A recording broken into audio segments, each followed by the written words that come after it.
Let's assume for a second that we are conducting a poll. The poll consists of one question only. Very simple question, yes or no answer. Question is it okay to be black? The poll is only given to white respondents. We are asking random white people if they believe that it's okay to be black. Now let's pretend that 50% of respondents said, no, it's not okay to be black. 40% agreed that it is okay to be black.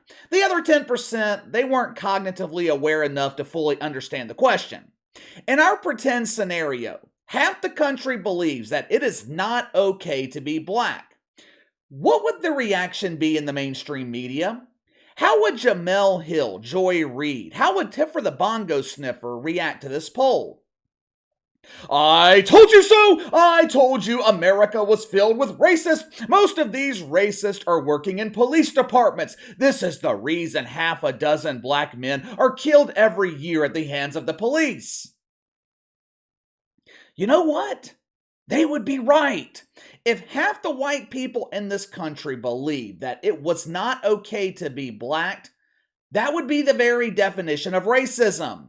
If you were a black person, or if you're one of the confused who believes that you can choose to identify as a black person, you're not going to feel comfortable around white people, right?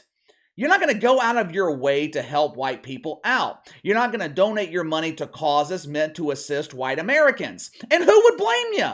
But see, here's the thing. That scenario that I just laid out for you, that is make-believe. That wasn't real. However, there was a very real poll conducted recently that asked the same question. Only the roles were reversed. The results were the same. Nearly 50% of black people who participated in this poll, they said that they don't think it's okay to be white. Now, the messenger responsible for giving this poll mainstream attention is a man by the name of Scott Adams. Scott Adams is a writer and a cartoonist. He's the man behind the popular Dilbert cartoons that you've seen in newspapers across America for decades. He also has a channel here on YouTube. I think it's called Real Coffee with Scott Adams.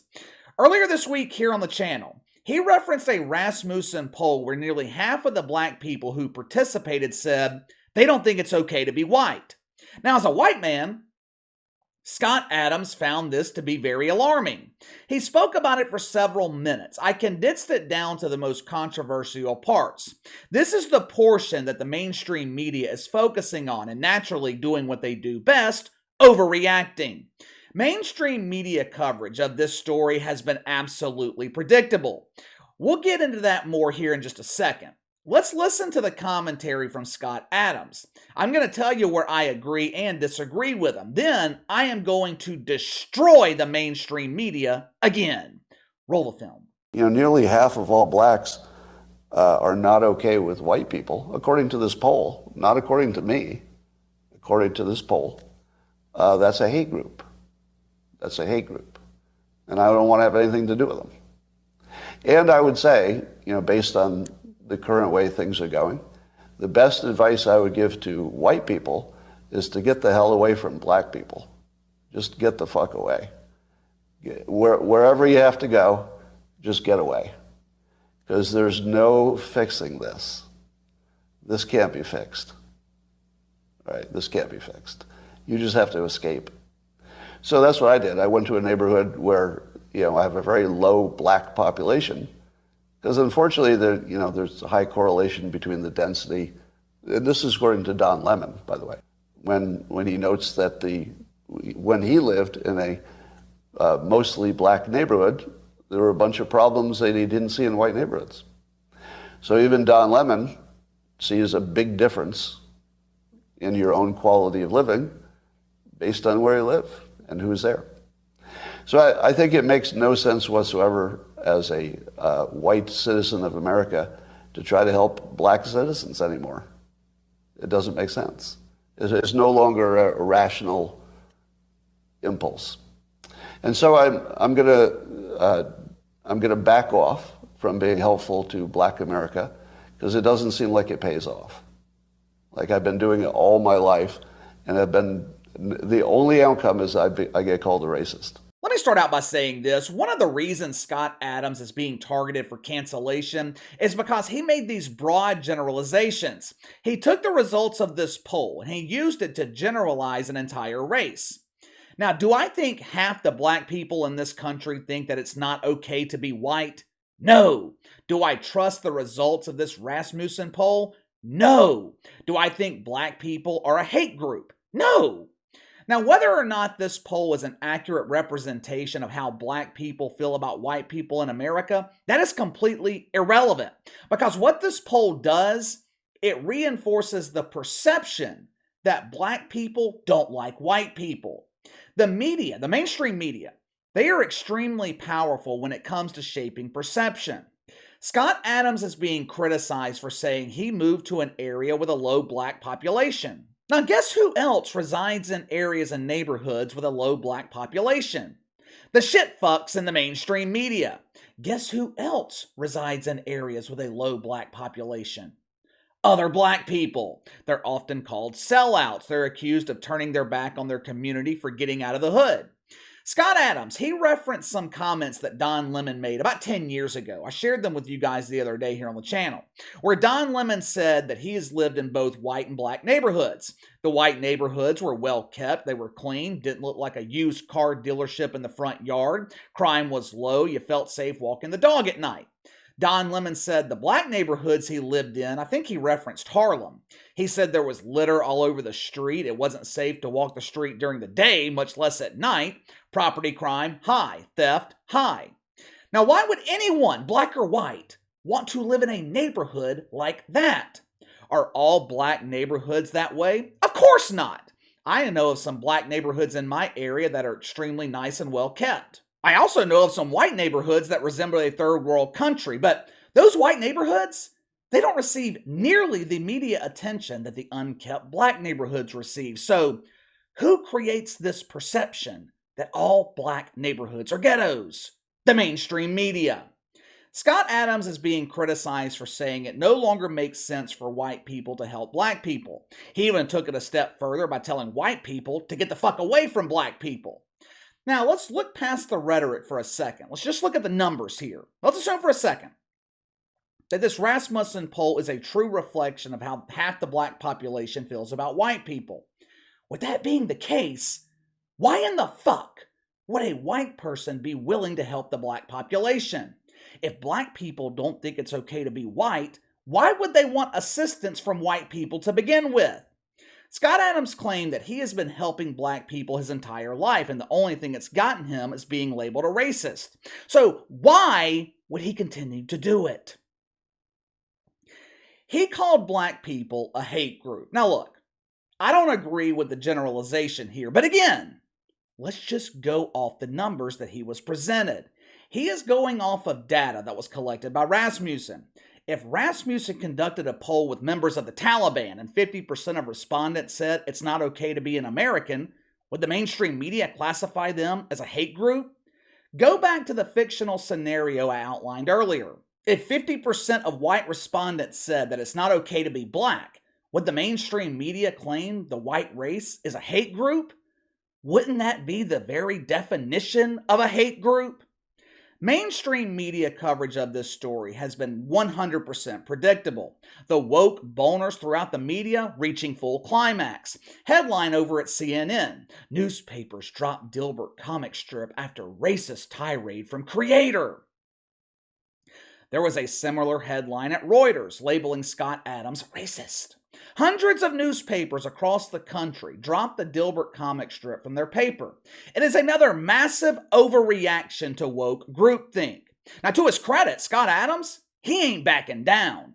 I was monitoring him on Twitter yesterday, and he was defending his commentary. Now, whether or not you agree with him, at least he's got the balls to stand by what he said. At least he's not assuming the position waiting for the cucumber to be inserted. Over the last 24 hours, I have read dozens of articles about this story. Every single article from the woke media echoes the same sentiment. Scott Adams is racist. He told white people to get the hell away from black people. That is no bueno. Yeah. But when Don Lemon gives his reasons for living in a white neighborhood, that's acceptable. Scott Adams said what shitfucks in the media actually do. You think Taylor Lorenz is living in the hood? You think Oliver Darcy and all these other shitfucks criticizing Scott Adams are living in high crime neighborhoods? No! You know where they're living? Gated communities, high rise apartments where rent is $10,000 a month and there's 24-hour security. After reading through all this bullshit presented by the mainstream media, I noticed a glaring omission. I noticed something that was being overlooked. Most likely, they were overlooking this on purpose because it doesn't fit their narrative. Now, we could debate all day long about the comments from Scott Adams and whether or not they're racist, but what is not debatable and what the media is choosing to overlook is nearly half the respondents in this Rasmussen poll claiming that it's not okay to be white, and that being the very definition of racism. But they don't want to focus on that. No! They would rather demonize the messenger. They would rather demonize Scott Adams for bringing this up. If the results of this poll are legitimate, that is a startling reality. Now again, me personally, I have my doubts. I don't trust polls. I don't think polls are a true reflection of society or any particular group. Now, that could be wishful thinking on my part, but I don't think this Rasmussen poll represents the opinion of the majority of black people. But what it does represent is the power of the mainstream media. Over the last 3 years, what has been the primary message presented by the mainstream media? White people are evil, black people are victims. The mainstream media has the power to shape perception. If you don't believe me, just look at the results of this poll. They have been able to convince almost 50% of the black people participating in this poll that it's not okay to be white, that the white man is the enemy. When the truth is, the media is your enemy. I got into a minor debate last night on Twitter with a member of the New Orleans media. The last 2 months, my Pelicans have resembled a WNBA team. They are absolutely pathetic. They're hard to watch.